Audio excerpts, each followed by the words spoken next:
You guys voted for Pragmata, and so we will watch the Pragmata video. I have no clue how this is going to go. Let's get into a react slop of what Pragmata says about society here. Okay, so first, if you haven't already played the game Pragmata and you don't want anything spoiled, you should stop here, because I'm going to spoil a lot. Second, I want to state up front. Well then, should I continue watching the video chat? There's a small part of me that's like, yeah, maybe one day I'll pick up the game, but I'm really not that interested, so I think I'm relatively okay. That I think Pragmata is a good game, but I'm somewhat critical, not so much of the game itself, but of what the game indirectly says about where society is headed. Many people today are discussing the infertility crisis, the division between men and women, and our inability to form long-term relationships that result in family formation. This is the context in which the video game Pragmata has entered the public space. The protagonist, Hugh, These statistics make me fucking black pill so hard. 61% of men are looking for a relationship as opposed to 38% of women. 50% of men will like children as opposed to 40% of men. Now, the children thing is depressing for both sides, but it's at least a lot closer with 50 to 40. Still not great that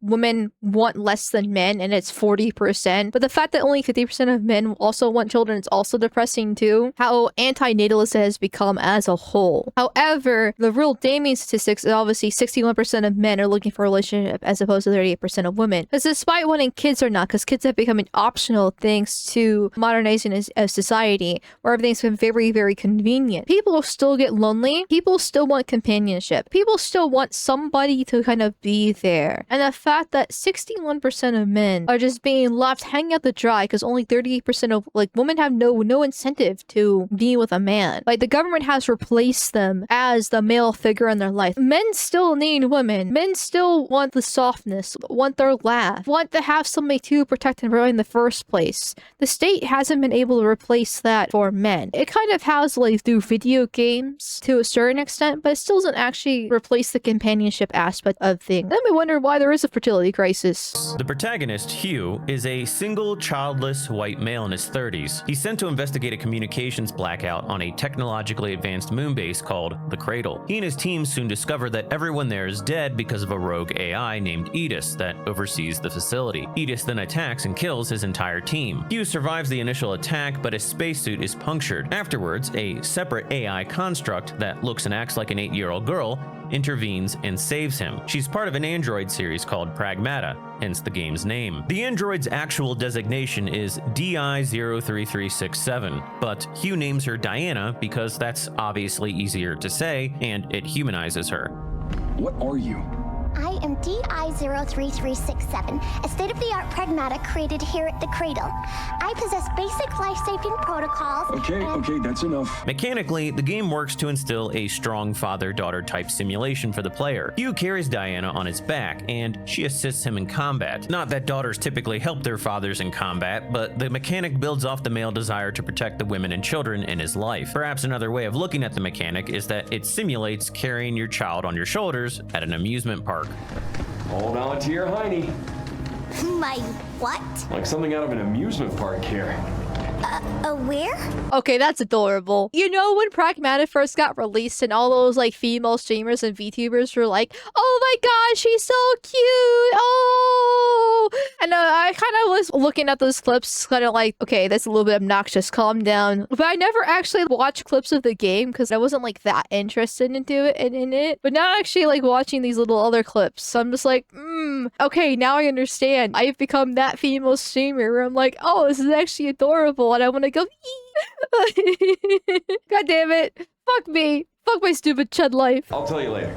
But Diana is not exactly a passive participant here. The combat hinges on using her hacking ability to take down enemy defenses. You essentially have to find optimal paths along a grid space puzzle to maximize the effects of various equipped items and perks. Afterwards, you can use any number of Hugh's weapons to attack more directly. Literally, you cannot overcome any of the game's challenges unless you effectively use both characters' abilities in tandem. Some might find the scheme somewhat awkward. Diana's minigame-like ability temporarily leaves both characters vulnerable non-refundable since the player cannot effectively control Hugh's movements while also hacking. But it's a fun challenge, and more importantly, the mechanics do work towards cementing Hugh and Diana's pseudo-father-daughter relationship. It's definitely an interesting game mechanic that adds another layer than other just shooting things and killing it. I would probably struggle significantly at it. Well, I do like how it tries to evolve gaming, especially in the sci-fi genre in general, because there's many games where you get stuck in an abandoned base and you have to escape monsters from, like Alien, Dead Space, you know, those kind of games. So adding a little bit more than just shooting things to death definitely helps the gameplay overall. very synergistic in that regard. In fact, it reminded me somewhat of the game Brothers, which used the two controller sticks to operate two respective brothers independently. When one of the brothers dies, you feel his absence in a very tactile way. That was absolutely one of the most creative emotion-inducing mechanics I've ever come across in gaming. Periodically, Hugh and Diana will return to a hub-like station where you, the player, can take a break and upgrade their abilities. The hub is a lot like a mini-game within the game where you get to play house. Here, you can give Diana the various collectibles and toys you find around the base, and watch her enjoy them with youthful exuberance. I think my personal favorite was the slide. You can also equip either character with cosmetic unlocks, play hide and seek with Diana, and answer her childlike questions about the world as if you were her father. Hugh, can I go outside to play sometime? Are you crazy? Going out by yourself is asking for trouble. Diana even rewards you with crayon drawings. It's for you. Look at that. It's all very well done, but as well done as it is, the character development is a bit shallow in comparison to other games. Hugh and Diana go from absolute strangers to deeply bonded in a rather short period of time. Say what you will, I mean, that's what almost dying kind of does to people. Psychologically, joint near-death experiences definitely has a huge psychological impact upon you because you both go through a very traumatic time together. And so that's kind of what happened with them, from my understanding. You know, he's about to die from this rogue AI. She's probably also going to die from the rogue AI too. So therefore, they learn how to work together very quickly and how to function together. So that would explain the quick bond in itself. But I get the viewer side of things where it feels kind of forced and sudden from there. About Neil Druckmann's directorial changes in the sequel. I know I have. But the original Last of Us did a superb job of building rapport between Joel and Ellie over an adequate period. Now, obviously, many men would immediately and instinctively feel the need to protect a helpless child in Diana's situation. There's nothing unnatural about Hugh's parental impulse here, although Diana's not really helpless in the way a normal 8-year-old girl would be in that situation. She's not even a real child, and this is the point I want to focus on. Diana can do some rather amazing things that set her apart from humans, and in this way, she's rather alien, although this is portrayed as quirky, cute, and innocent. I could argue here that this is part of a strange trend in modern media wherein children are often portrayed as more mature and capable than they actually are, but I don't really want to go down that route. I'm not sure if I fully agree with that statement. I definitely agree there's this modern media trope where it usually is a white man who is really dumb and incompetent, and then the kid has to come in and be like, actually, this is how you do things, and basically infantilize the adult and make them mostly a white male to show that they're incompetent and the kid can do a better job. That has been the modern media trope for the past 20-some plus years at this point in time. And that is a problem because obviously the adult there, especially as a white man, should actually be competent, should be able to be the father figure, should be the leader, and should know how to, at the very least, figure out what needs to be done and not have the kid basically act like the parent and that kind of aspect of things here. But one thing I do hate about modern society is the infantilization of children and people in general, making kids be so much dumber and incapable than they actually are. If you actually challenge your kids, and this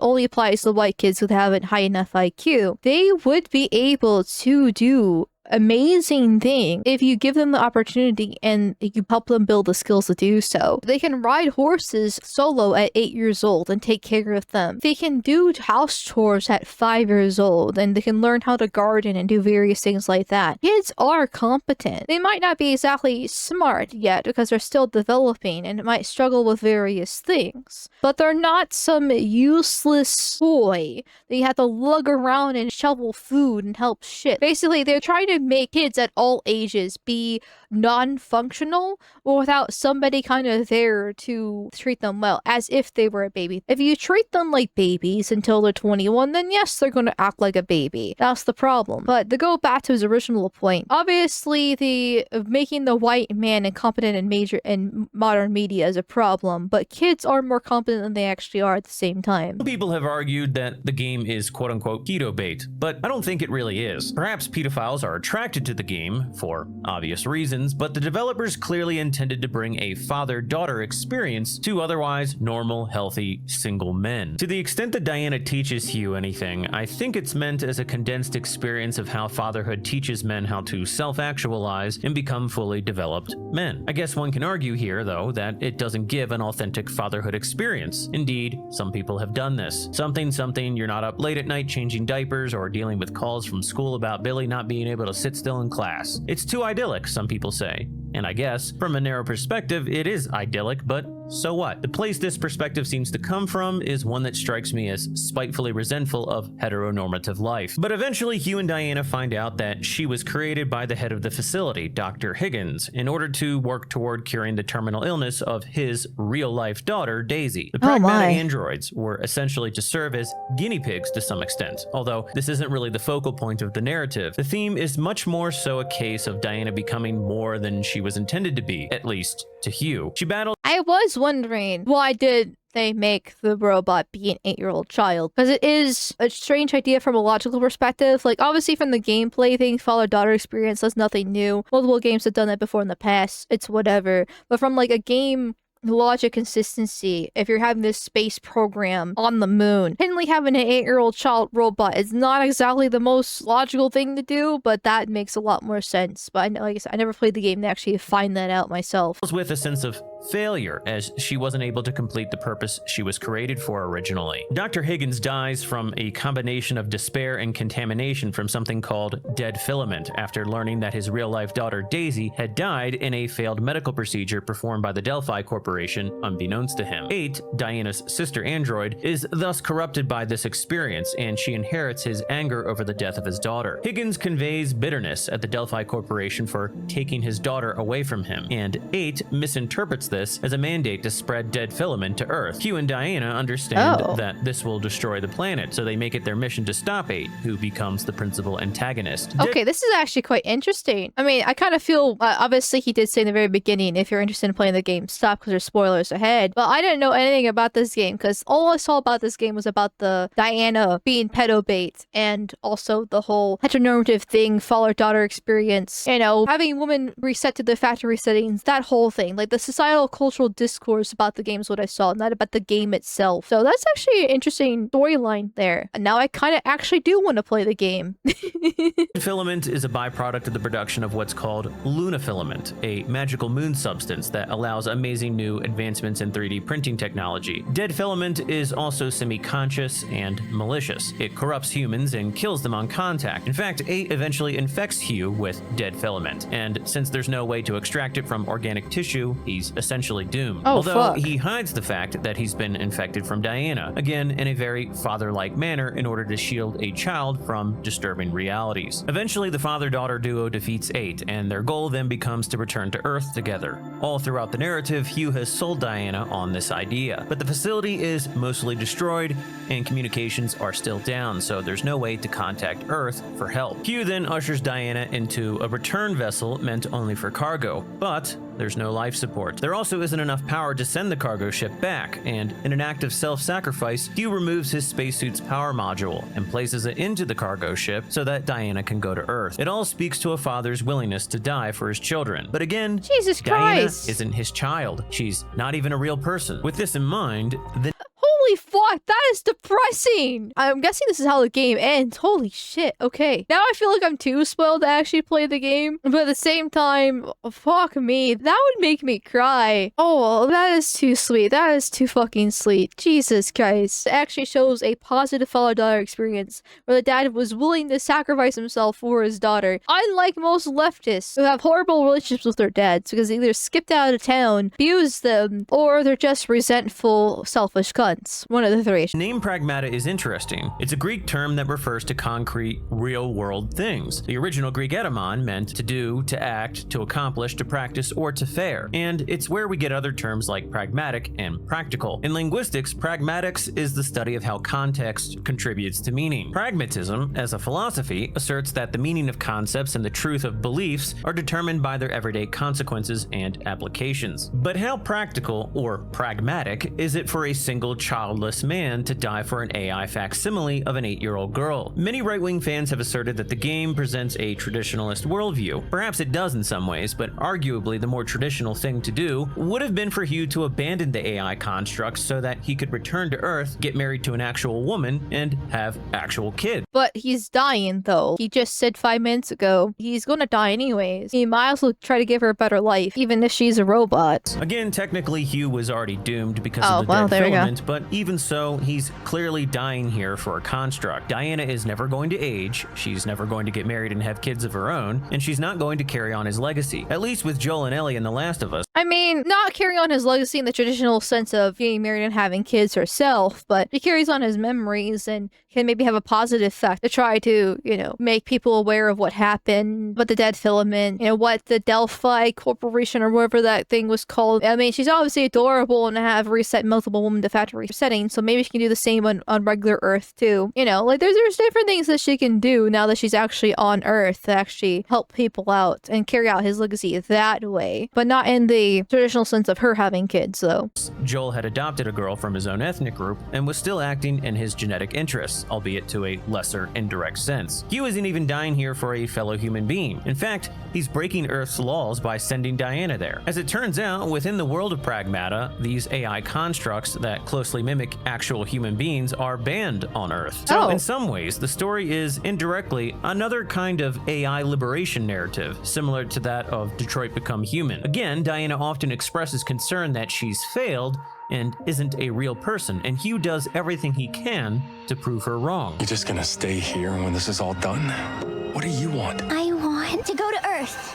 One can argue that Hugh and Diana's relationship was somewhat practical or pragmatic in the context, but this doesn't mean Diana was real and that Hugh needed to die for her. In this way, the Pragmata are rather problematic, and one can see why maybe Earth would have outlawed such creations in this proposed timeline. Well, yeah, because they're so realistic that it almost incentivizes people from actually having real kids. I'm for the pregnant robots, because the womb robots, I should say, because I want to give real women competition, because clearly they need something. Women only act in their own self-interest. Biologically, they are wired to work in their own self-interest, to basically keep themselves safe and stable and protected at all times. And so if they actually have an outside threat, which, where men have sex in other places and then have a use for wombs outside of them, then they'll actually get their shit together and try to actually be decent women again. And then men will choose the real thing over the clanker, because the clanker is still a clanker at the end of the day. However, obviously, when you're so far advanced that you're basically simulating a real human and the lines are very blurred on what's actually human and what's not, that definitely causes a lot of moral concern. It makes sense to actually have them banned there. Being a Japanese game, Pragmata made me think of their herbivore male phenomenon, wherein men with no social lives date digital girlfriends. It's all part of a broader trend of people there raising digital pets and kids. The West isn't all that different today with games like The Sims. We even simulate mowing lawns and power washing now. Practically everything is a simulation, and the fact that in Pragmata, the player takes on the role of a fictional digital man raising an AI construct gave the game an Inception-like quality. Now, I'm not saying that simulations are all bad. Video games, films, books,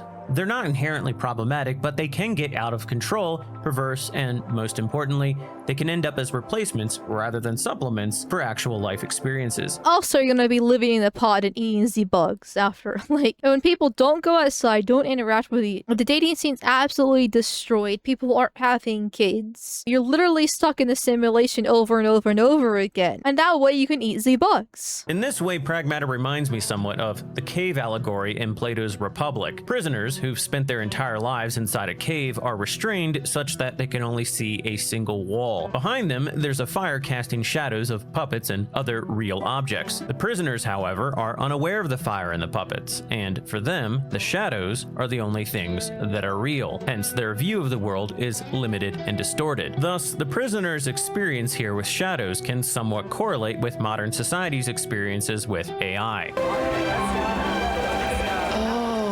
You don't like real girls. Clearly, Hugh has not been a prisoner his entire life, and he knows what a real human is, but Diana is a shadow cast of Dr. Higgins' daughter, Daisy. She's not real. The same can be said for AI personalities in general. They're shadows cast of composite data of real-life interaction. Again, this is the lens through which I view Pragmata. It's not a bad game. I might even say it's a great game. But while it's not meant to be subversive or malicious, it does reflect the times, and the times are, well, kind of bad. Increasingly, we're all living online. Fertility rates are in the toilet, younger people are dating less and turning more to digital facsimiles. Women are having relationships with ChatGPT, and the creators of these large language models often celebrate this as a solution to the loneliness crisis. Some people have argued, or at least stated, that Diana as a character has melted the hearts of feminists and instilled in them a desire to have children. Now, it's unquestionable that female streamers find Diana adorable, but who do these female streamers really cater to, if not mostly single, childless men? Is there any evidence to suggest that this game will heal society's current ailments? Or is the game attempting to be pragmatic about where many men are currently at? Both Capcom and TechBro. There's definitely something to be said about female streamers. I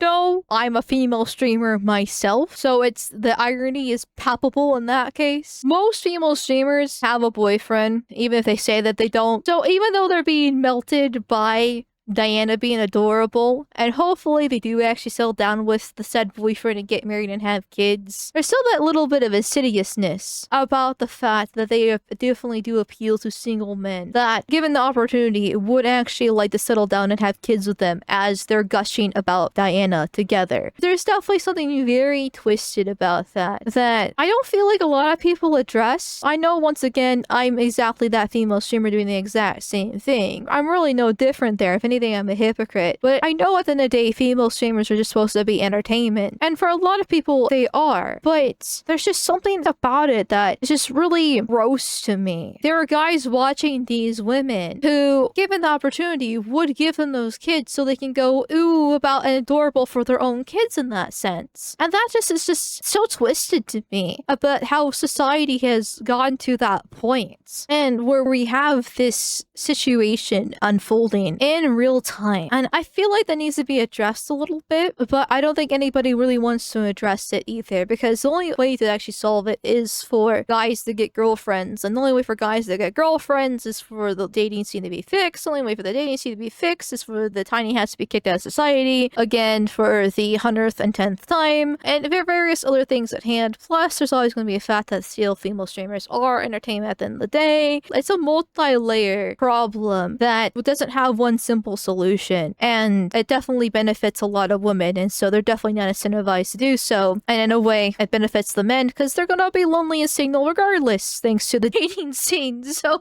here we are. Seem to share in the acknowledgement that men are increasingly lonely, and they both seem to believe that AI companionship is the solution. They see it as pragmatic, given the situation or context of modern life. But this is a rather disturbing conclusion to draw. It's essentially accepting the idea that eventually most of us will be replaced with artificial intelligence. Rather than attempt to draw real people together again, it's celebrating the breakdown of society as the birth of new life. The moon base is even called the cradle. The name suggests that humanity is giving birth to new life, and the intended implication is that it will share in our experiences and augment our lives. But really, it seems to be on a path of ending our lives. It's ironically a kind of dead filament, a byproduct of good intentions, but intentions that nevertheless will lead to a corruption of everything. This is a pretty solid video. Now, to the person who recommended this video, this was really good because there was so much pragmatic discourse when this first came out about how